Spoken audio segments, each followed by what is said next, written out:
మంది రైతాంగానికి నేను మాట ఇస్తున్నా.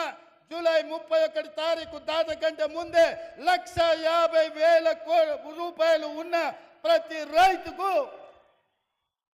మళ్ళీ రెండో విడత ఖచ్చితంగా 30 తారీఖు జూలై దాట కంటే ముందే 1,50,000 రూపాయల మీ బాకీని చెల్లించి రైతు రుణం తీర్చుకుంటా అని చెప్పి ఈ కల్వకుర్తి గడ్డ మీద నుంచి నేను మాట ఇస్తున్నా.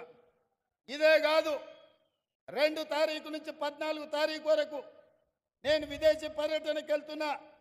వచ్చిన ఎంబడే 2 లక్షల రూపాయల వరకు రైతులకు ఉన్న రుణాలను మొత్తాన్ని ఆగస్టు నెలలో పూర్తి చేసి మీకు ఇచ్చిన మాట నిలబెట్టుకొని తెలంగాణ రైతాంగం యొక్క రుణం తీర్చి మీ రుణము తీర్చుకునే బాధ్యత ఇచ్చినందుకు మీకు కృతజ్ఞత చెప్పుకునే అవకాశం ఆగస్టు నెలలో నేను తీసుకుంటాను తెలియజేస్తున్నా.